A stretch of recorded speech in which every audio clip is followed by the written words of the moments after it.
guys, if you're new to Deception Bytes, hit the like and subscribe button and be sure to hit the bell to be notified of future videos. If you wish to support the channel, the links are in the description below. Now, fasten your seatbelt. Here we go.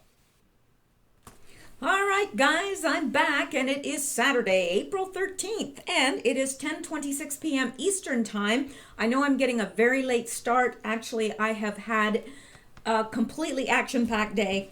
Well, not so action-packed, just packed with stuff that I had to do. So anyway, but since I'm all hopped up on lifesavers now, I figured that I would go ahead and do a show.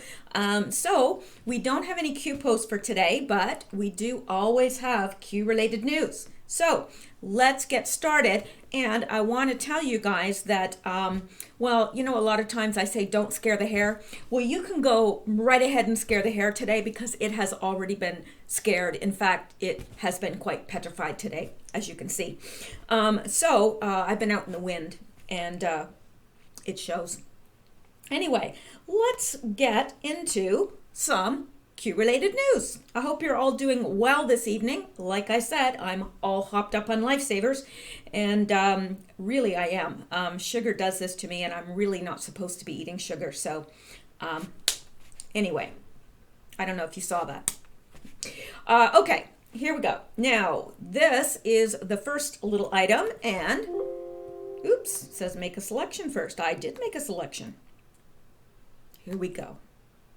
You have to speak nicely and sometimes buy the computer dinner before it works. You know, take it out, date it, buy it some lunch, dinner. It's the way it is. Okay, heckler interrupts Bill and Hillary's kickoff snooze fest, screaming, "Bill, this is boring. Talk about Jeffrey Epstein." I think that's kind of, now let's see if I can get the video to work here. The heckler accused the Clintons of being boring before being hauled off by security. What's wrong with speaking the truth? They probably had to pay the audience that they did have there. Anyway, probably all 8 people. The heckler was screaming at Bill Clinton about Jeffrey Epstein before he was dragged off. So, let's give a listen. Bill, this is boring. Why don't you talk about Jeffrey Epstein? I want to know about you and Jeffrey Epstein. Talk about, no, you. When we talk about Jeffrey Epstein, flying on the Lolita Express. What's that?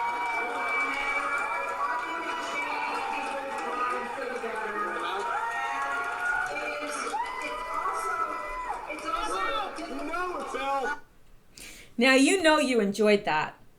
And you could tell that the audience did too. And you would think that since the audience came, that they would be pro Bill and Hillary, but no, they were all, you know, cheering and whistling and everything for that guy. They wanted to hear about Jeffrey Epstein as well. And can you blame them? So anyway, I thought that was a little interesting. Let me close some of these because, my gosh, I've been like, got enough windows open here to, I don't know. There we go. All right, let's go back now.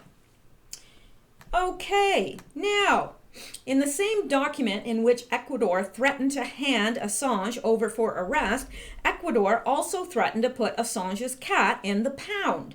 Incensed at the threat, he asked his lawyers to take his cat to safety.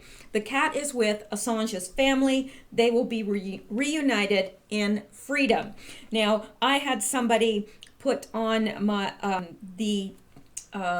comments from the last video that Assange's cat had been taken to the pound because Julian would not clean up after the cat, so they took it to the pound. I don't believe that that is so. I would be more inclined to believe this, that his lawyer took the cat and the cat is with Assange's family. That is what I choose to believe. I have a hard time believing that they would just take his cat and drop it at the pound. I don't know. Something not right about that. So I choose to believe that. Now, if there is evidence that comes up to the contrary, I will bring it to you. But so many people have asked about the cat and where is the cat, what happened to the cat.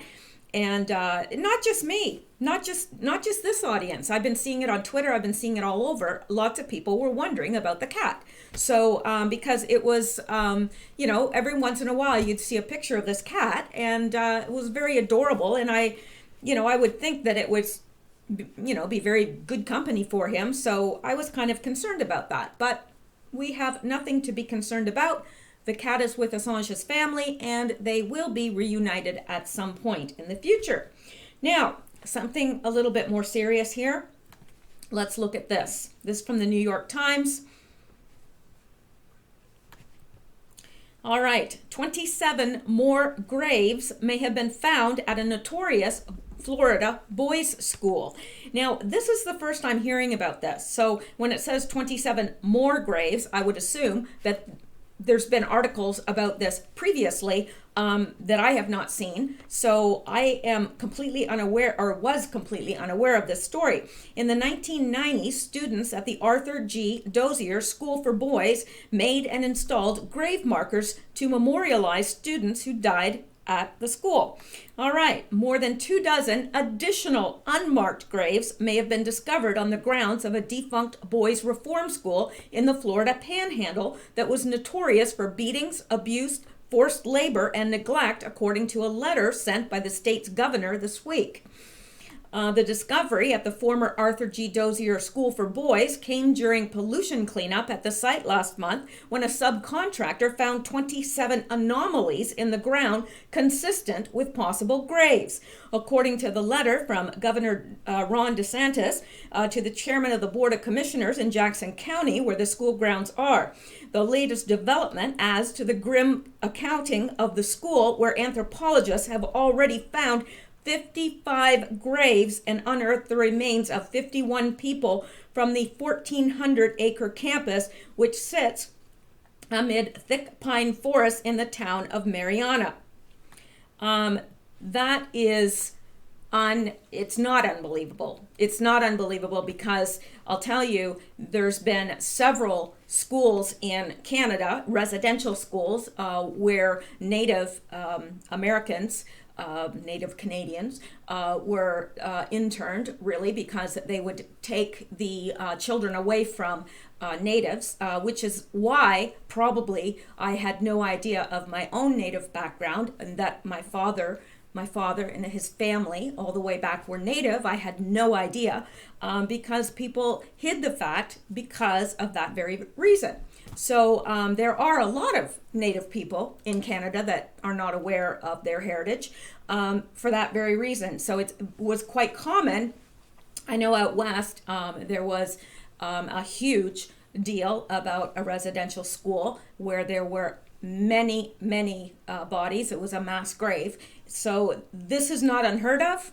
And I know there was another story of it happening in Ireland, and probably it has happened all over the world if we really knew about all these cases. But it is alarming nonetheless. These were boys. Okay, maybe they had some discipline problems. Maybe they didn't. A lot of people that ended up in these schools, these schools for girls or schools for boys, didn't really have behavioral problems. They may have had very small issues, what have you. A lot of times in Ireland, I know there was a school, I remember seeing a documentary on it, and a lot of girls were sent there out of fear that they might become pregnant. They might be seen with a boy and they'd get sent to the school because,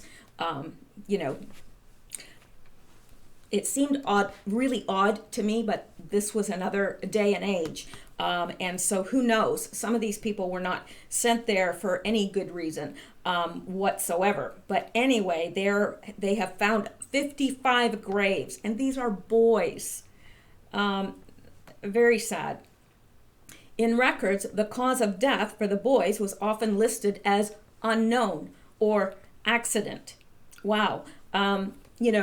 I went to a public school, a grade school, locally here where I'm living right now. And, in all the years that school ran, there were no deaths. So I think it's odd that there would be 55, and there are probably many more that they've yet to find on the grounds. There's 1,400 acres. That's a lot. That's a lot of ground to cover. And so I'm quite sure they'll uncover more. And so how do you have 55 deaths of an unknown or accidental cause? That's very odd. Though it is known that a fire in 1914 killed 8 boys who had been locked in a room. Others died in flu epidemics. Some runaways were shot. Unbelievable. You run away from school and you get shot as a boy?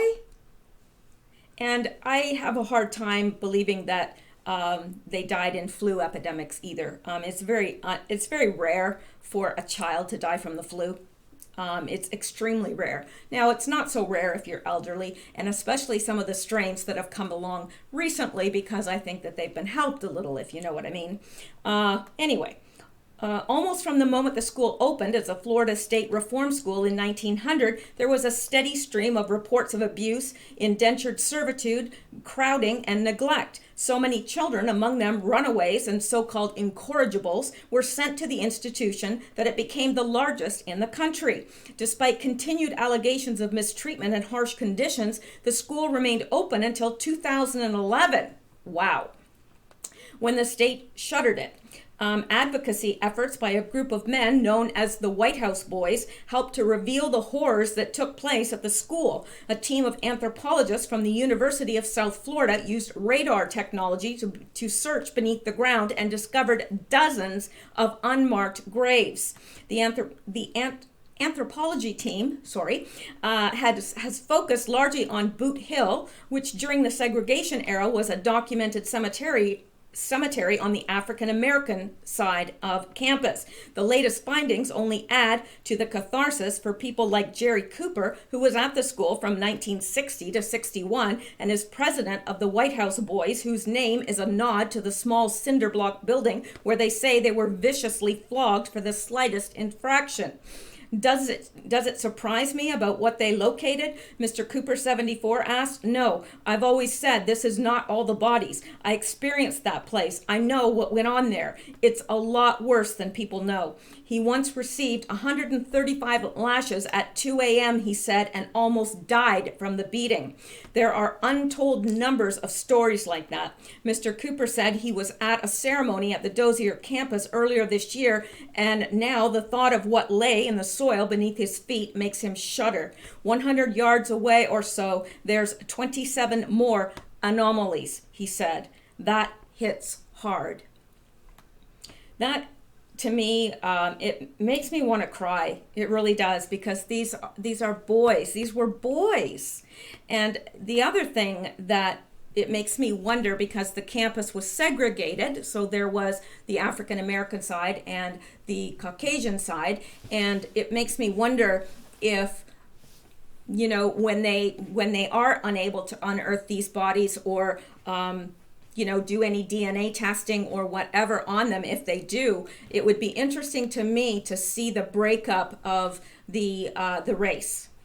If there are more African Americans than there are Caucasian deaths. I don't know. It just makes me wonder, because this school was running right during the height of racism and segregation. So makes me wonder. And there is, I guess, now that I know that the school opened in 1900, there was the flu epidemic of 1921, I do believe, that took a lot of lives. So it could be that there are some that may have died from the flu there. But yeah, according to the witnesses of what went on there, I would think most of them died an untimely death, if you know what I mean. All right, well, that's not a very cheerful story, and I do apologize for that, but I think it's necessary. And if you live in that area, because I do know we have lots of listeners from Florida, if you are from that area and know any more about that story, please put it in the comments below, because I'm interested. And I'm pretty sure that other people that are reading through the comments, combing through the comments, would be interested as well. So I would appreciate it if you do have any additional information, if you would let us know.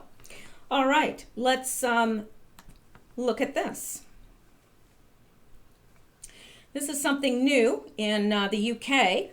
New law where clicking on terrorist propaganda once could mean 15 years in prison comes into force. Now, okay, now some of you may be saying, well, what's wrong with that? You know, if you are out there perusing sites that are considered terrorist, then, you know, you might deserve that. Well, I feel differently because there are some that would view us, patriots, MAGA hat wearers, as terrorists. See where I'm going? New counter-terror laws likened to thought crime by a United Nations inspector have come into force. Have any of you seen the movie, what was it called? Minority Report. I think that's what it was called, Minority Report.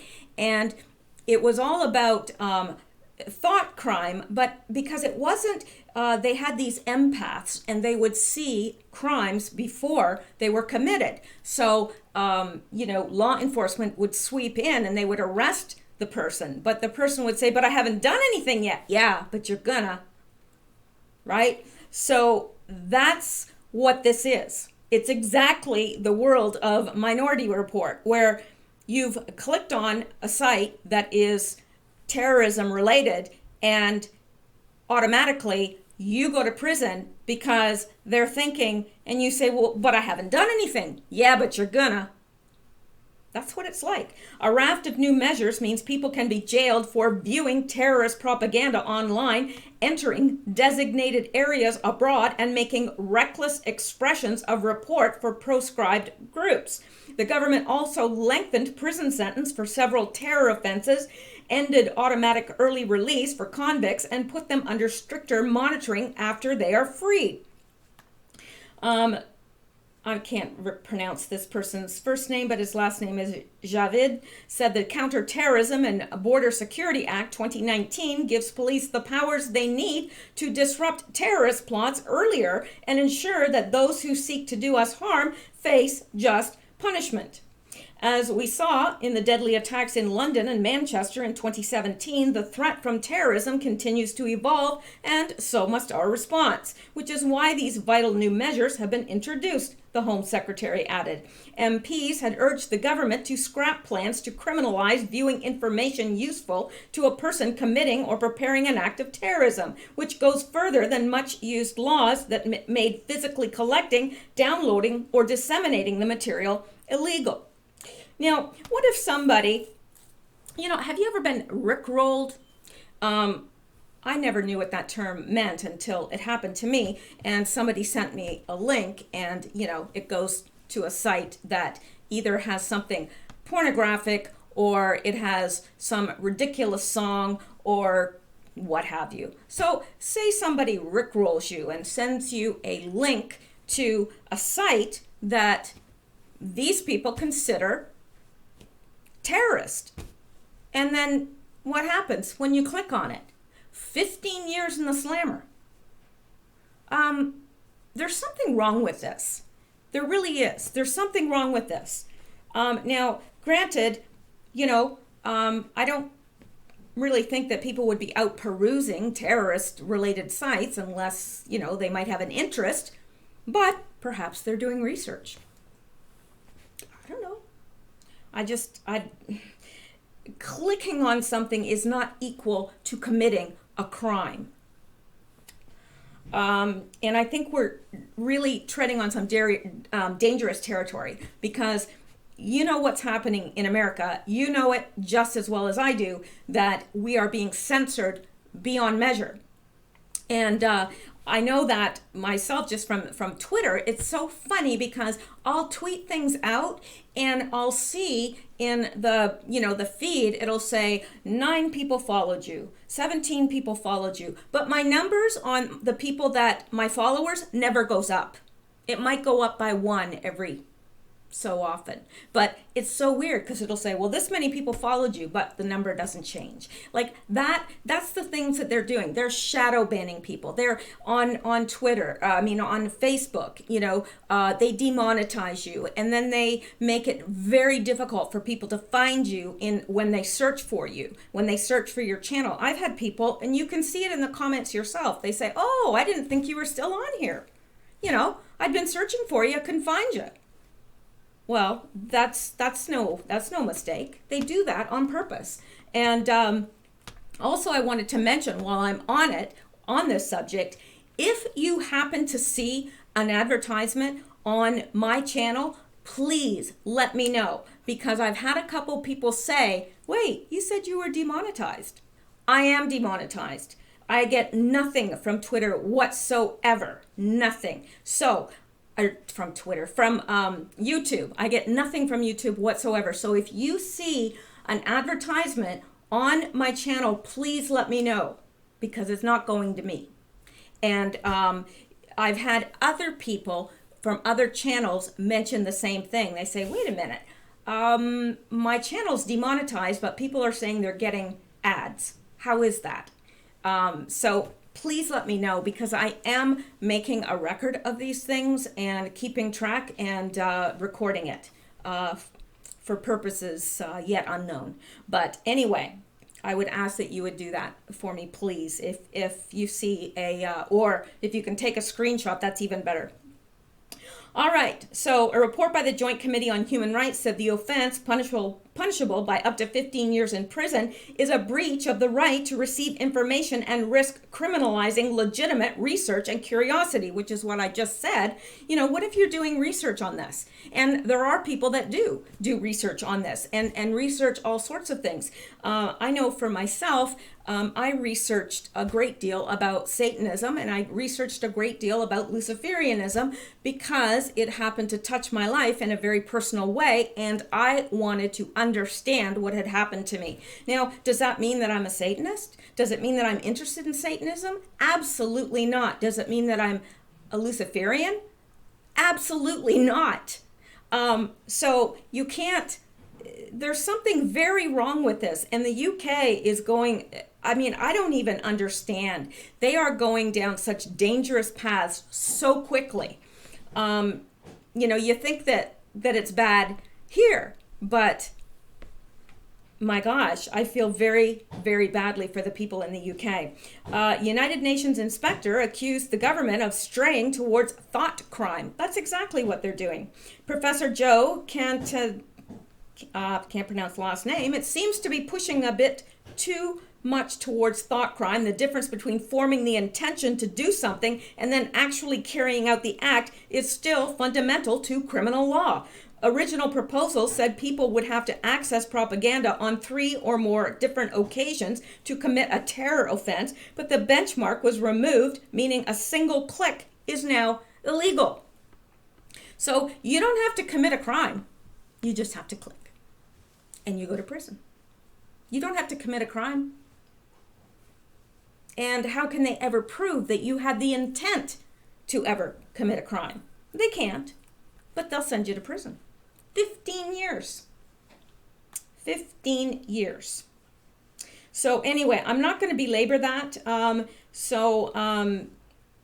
But it's out there, and it's on Yahoo News. So if you want to go out and look it up for yourself, you are more than welcome to, because there's more here. It's just, I did want to bring that up, because I'm just praying that Donald Trump is who he says he is, that he is a white hat. I have no evidence to the contrary at this point. I support him. I support what he's doing. And I hope and pray that he can take our nation and turn it around, because it's very hard to turn the Titanic around. You know what I'm saying? And we're headed straight for the iceberg. But we're hoping, we're praying that Donald Trump is the man that can turn the Titanic around. And we're all rooting for him. At least on this channel we are. All right, so let's go back now. And I'll get rid of that so I'll know that I covered it. Okay, and this from James Wood, responding to CBS News. Gavin Newsom says Trump proposal to release immigrants into sanctuary cities is asinine. Well, James Wood's response and says if Trump does this, it'll be the funniest thing ever. He should literally drop them by the busload in front of the governor's mansion. Trump could actually do this. He's that politically savvy. The Democrats want street theater? What a visual. I agree.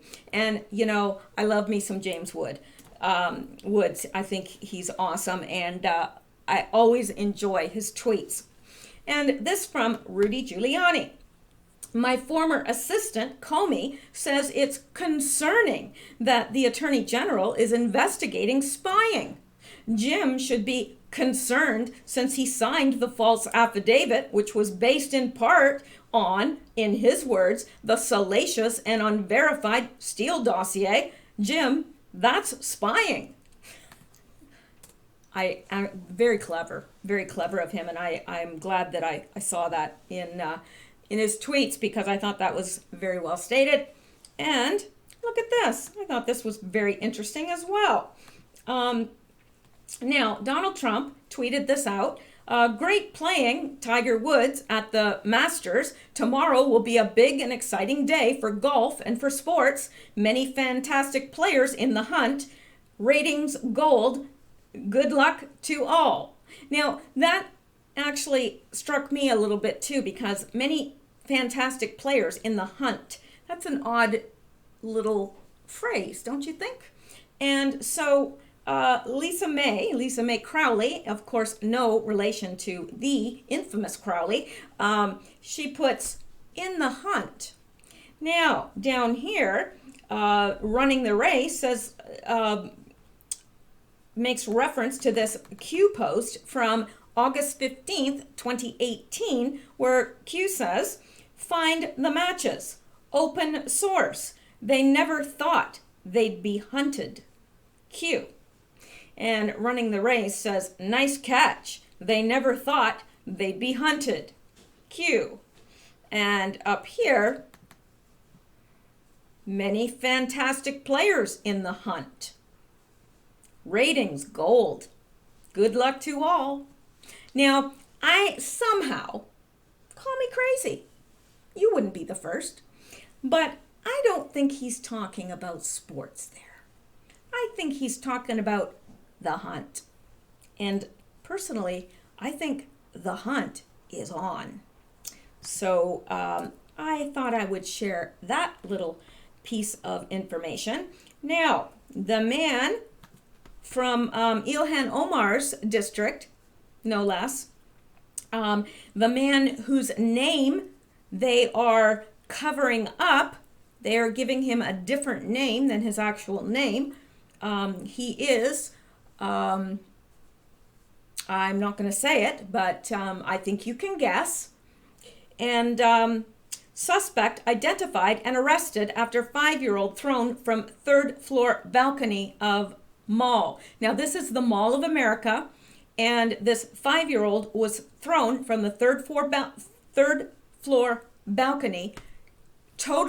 A total stranger, nothing, that just walking by, picks up a 5-year-old, throws him over the balcony, much to his mother's horror. Now, this 5-year-old fell 40 floors. There are reports that he died, but every news source that I have seen, in fact, even news sources that are, as new as just 2 hours ago, say that he is alive, but he is in critical condition. A 5-year-old thrown 40 feet to the floor by a total stranger for no reason. None. And this person had been banned from the mall on more than one occasion and told that he was not welcome to come back. But I guess, he didn't heed that warning, apparently. A suspect has been arrested and charged with attempted homicide in the mysterious case of a 5-year-old boy being thrown from the third floor balcony of the Mall of America. It's hard to imagine anyone doing something so violent to a small child who is not known to him. As it turns out, the man has been arrested twice before at the mall. Excuse me. He had also been banned from the Mall of America and was charged in 2 separate incidents at the mall in 2015. In July of that year, Aranda, that's not his real name, by the way, was charged with causing damage inside stores, throwing items off of a balcony to a lower level, and resisting arrest. Aranda was then charged in October of that year for throwing a glass of water and a glass of tea at a woman inside of Twin Cities Grill after she refused to buy him food. His real last name, by the way, is Mohammed, if that tells you anything. Emmanuel Deshawn Arana, not his real name, 24, is in custody after he was apprehended fleeing the Mall of America via the mall transit station. Aranda is suspected of throwing or pushing a young boy over the balcony at the mall. Witnesses say he threw the boy. He picked him up, he threw him over. There is no known connection between the boy's family and the suspect, which makes the case even more puzzling. What's so puzzling about hate?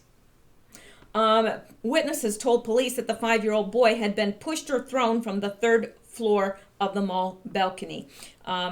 So there you go. The Star Tribune reports the boy's mother was screaming for help. Several people tried to give the boy CPR, but it was reported he wasn't breathing. He was taken to the local hospital. There is no report on his condition at this time. The suspect ran to the 1st floor of the mall and was trying to flee when a brave elderly man tried to stop him. The suspect assaulted the man and eventually was caught at the transit station. This is a picture of the man. The Bloomington police chief said, "At this point, we believe this is an isolated incident. We are actively trying to figure out why this occurred. We don't believe there is a threat to the public at this point." Oh, really? This man is from the same district as Ilhan Omar. He is also Somalian. The man was a threat before he committed this horrific crime. He has been arrested in the mall for dropping things over the 3rd floor balcony and assaulted a woman at a mall restaurant. So the suspect's record indicates he has been convicted of trespassing, 5th-degree assault, and interfering with a police officer. Also, he has a felony conviction for 1st-degree damage to property.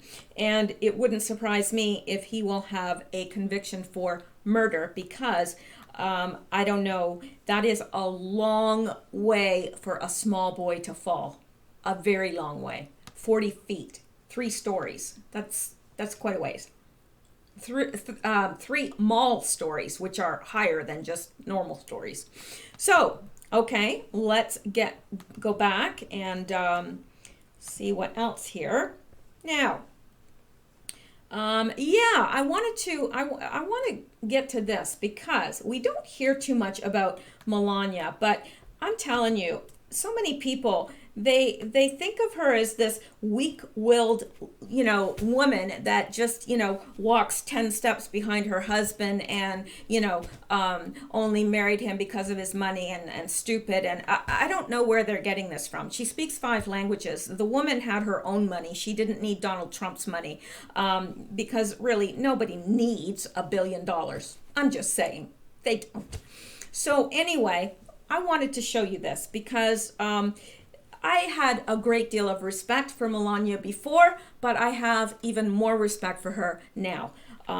She fought back in her usual classy way. Melania Trump gives epic response to put down from Vogue's Anna Wintour, who claims we only profile women we believe in. Now, Anna Wintour just got a response to the petty comments she made during an interview with CNN reporter Christine Amanpour. When asked why she has mostly Democrats in Vogue, she replied, "We profile women in the magazine that we believe in. The stand that they're taking on issues, we support them. We feel that they are leaders, particularly after the defeat of Secretary Clinton in the 2016 election. We believe that women should have a leadership position. We intend to support them." First Lady isn't a leadership position? That's news to me. That's the first time I'm hearing that. Have you ever heard that? Yeah, apparently the office of the First Lady isn't a leadership position. Who knew? Fashion magazines aren't rolling in subscriptions these days, so you'd think Wintour would realize that she would see a boom in sales if she had First Lady Melania Trump on the cover. Well, they don't care about money as much as they do about politics. Surely the editor-in-chief of Vogue has noticed that Melania dresses with impeccable taste. It's not like she's wearing thigh-high glitter boots. She's stunningly beautiful, but she also knows where to draw the line with fashion. I love that little dig in there because, yeah, thigh-high glitter boots, yeah, whatever this getup is supposed to be. And then we have Melania. Let's compare the two. Melania and thigh-high glitter boots that, would be, something that you would see walking the streets perhaps at night. Anyway, let's go on. American women who know a little about fashion have been blown away by the beautiful and tasteful clothes Melania wears while traveling the world representing the U.S. She's simply stunning. Yes, and that's an understatement if you ask me. I believe Melania is probably, if not the most, one of the most beautiful women in the world. Statuesque, she has grace, she has class, she has beauty, she has it all. And dresses impeccably. I just don't understand why anyone would not want to have her on the cover, because it would sell magazines. They've got to realize that, but, politics comes first. Wintour has gone out of her way to alienate American women who are Trump supporters. Does she not see that she's hurting sales by completely avoiding reports on the First Lady Melania Trump's style choices? Isn't that the point of it all? At least she's not showing up wearing shorts and a t-shirt. I mean, what First Lady would do that? Well, this one. Well, she's not First Lady, but she's first child. I don't know. Yeah. Anyway, Vogue hasn't always been so politically biased unless you scratch under the surface. For anyone who's even a little politically unaware, the propaganda is there and it tends to lean to the left most of the time. Isn't this supposed to be a fashion magazine? When did it fall off the rails and become something totally different? The Obama years? Could it be that Wintour became such a big cheerleader for the Obamas that she forgot that she's just supposed to sell fashion magazines? Yeah, I think so.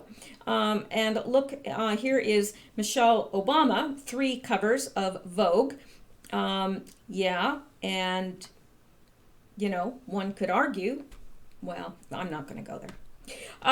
Let's face it, Wintour and all at Vogue couldn't get enough of Michelle Obama when she was in the White House. To say they put her on a pedestal would be an understatement. Why is Vogue selling? Or what is Vogue selling?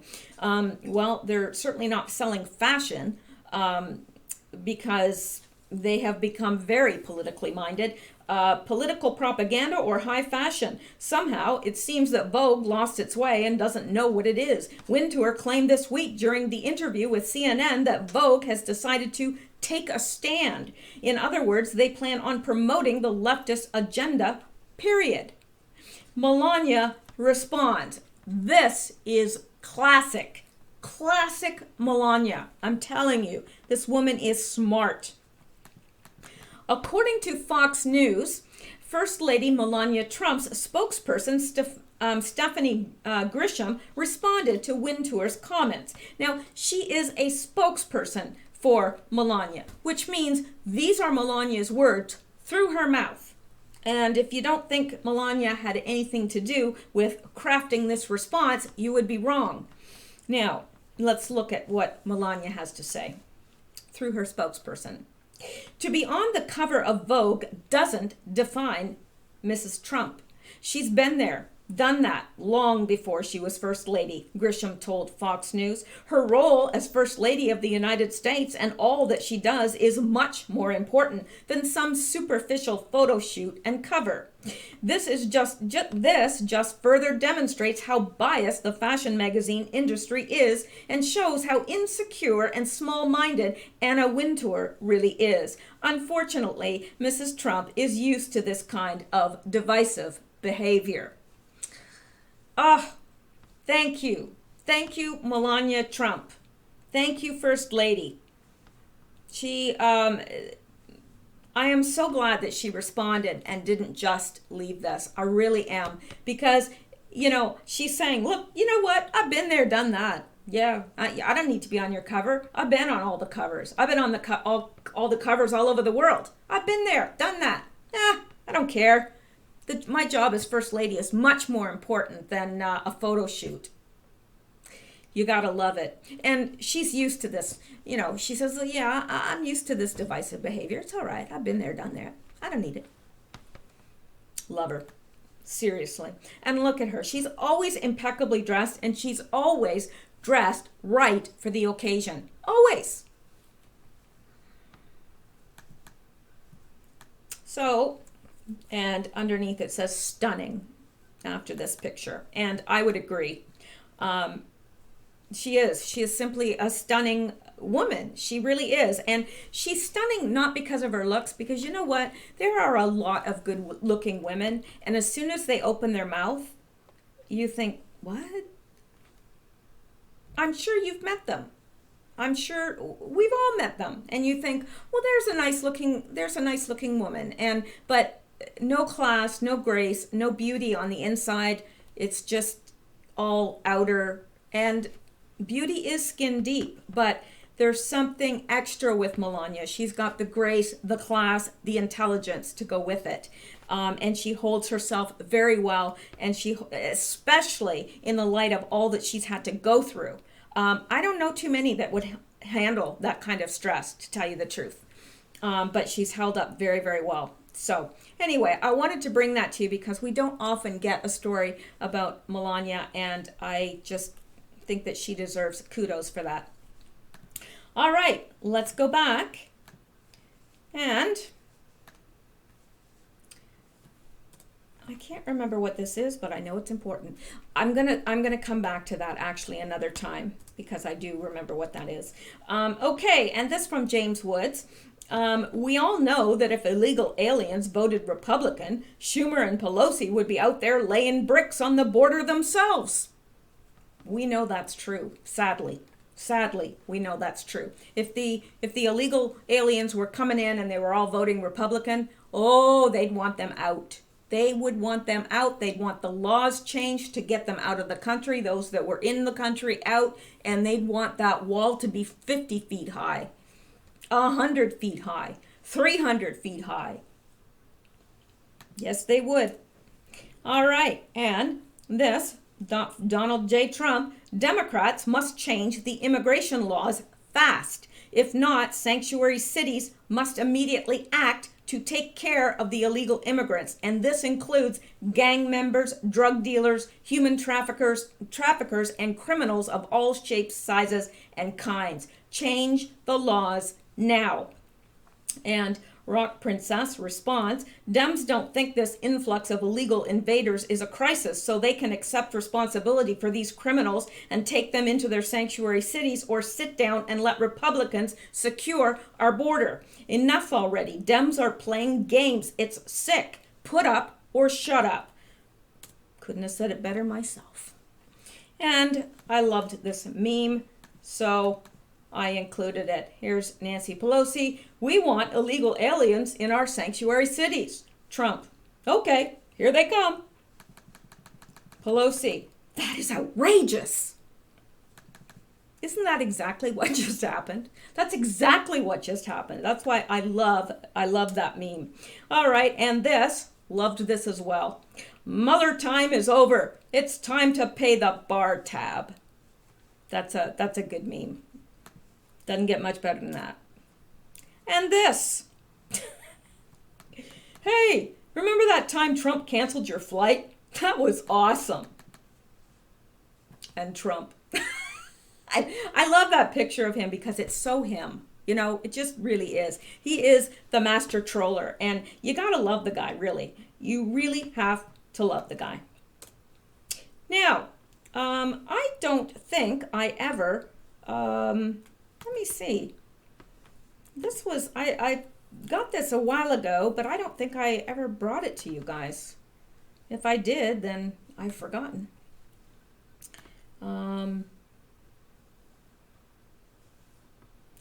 This is too long to go into tonight, but it's a good one, and I may save that for later. Yeah, I'm going to save this for later, if you don't mind, because it's getting late, and, you know, I got to get up tomorrow early, and I don't want to be looking all, you know. But I think I will do this one before we leave. Why? Because I can. All right, now, I have believed this for a very long time, and I've taken a lot of heat for it as well, because, now, hang on, let me stop this for a second. Seriously, I've believed this for a very long time, and when I stopped talking about it to people, because people would be like thinking I was all crazy, and so it was interesting. So this from Deep State Exposed, retweet, CIA documents confirm Adolf Hitler fled to Argentina in 1945, where he lived comfortably into the late 1950s. So, yeah, the CIA is now confirming Hitler did not kill himself in that bunker. And it's interesting. I've got some of that in my book, actually the book that, The View Beneath. And I've believed that for a very long time. He did not die in that bunker. And he had many, many, many body doubles as well. So it could have been a body double, but the skull that they were always claiming was Hitler's, when they did actually finally do DNA testing on it, it turned out to be the skull of a female, not Hitler. So anyway, let's take a listen to this, because I think it's fascinating, and then that will conclude tonight anyway, but I'll be back tomorrow, Lord willing, and the creek don't rise. And yes, you know what, I did finally find out, somebody put it in the comments and then I forgot. Now I remembered where that came from.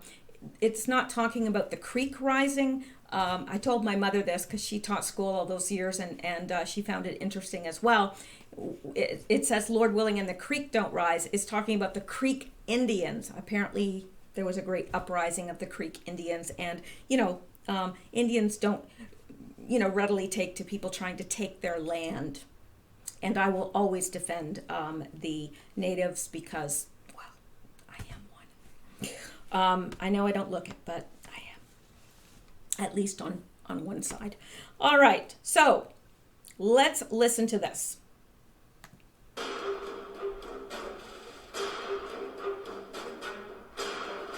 I'm not sure if you're able to read this, because it's small. So, and I don't think I can take this over to YouTube to make it bigger. So I might have to stop it and read to you what it's saying, because I know some of you are on your little tiny phones. They may be smart, but they're tiny, those phones. Okay. Did Hitler survive and escape to South America?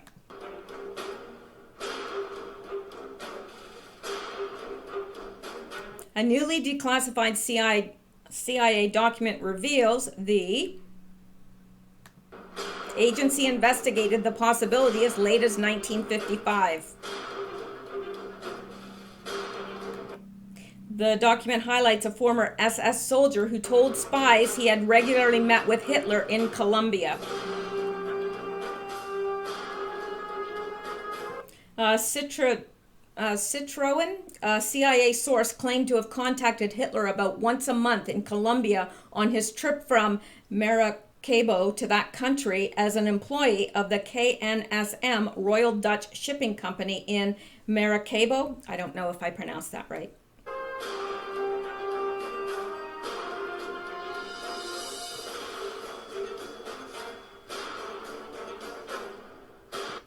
The document says the CIA source indicated he had taken a picture with Hitler but did not show the photograph.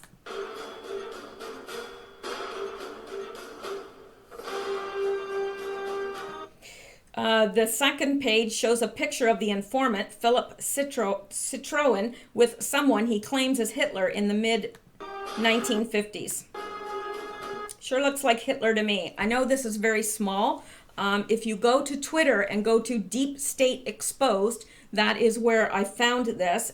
He tweeted this out, he, she, I'm not sure if this is a he or she, but you will be able to find it there, and you'll be able to see it larger than I'm able to show you here.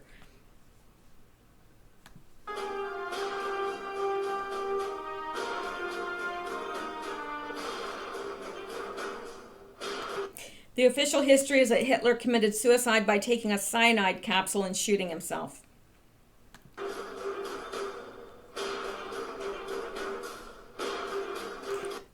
The body was later discovered by Soviet soldiers and buried in an unmarked spot. A German court declared Hitler dead, but not until 1956.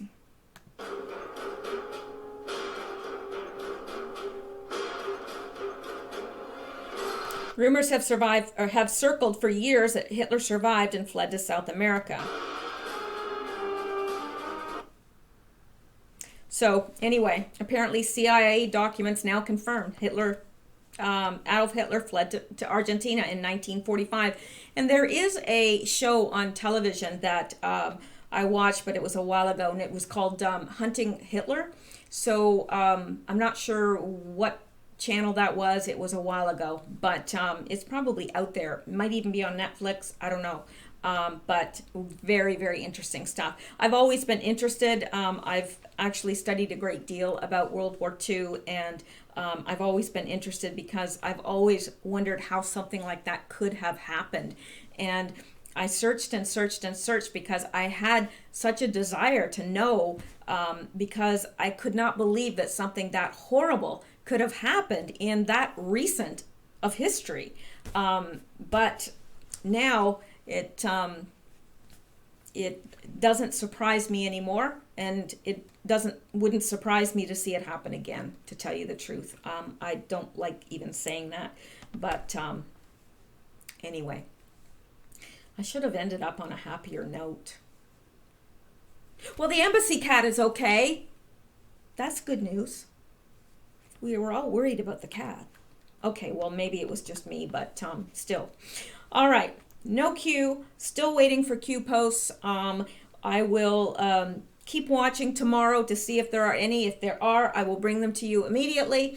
If not, I will bring you more Q-related news or such like. And I hope that you guys have a wonderful evening, and sleep well, stay safe, and remember, always seek truth, because deception bites.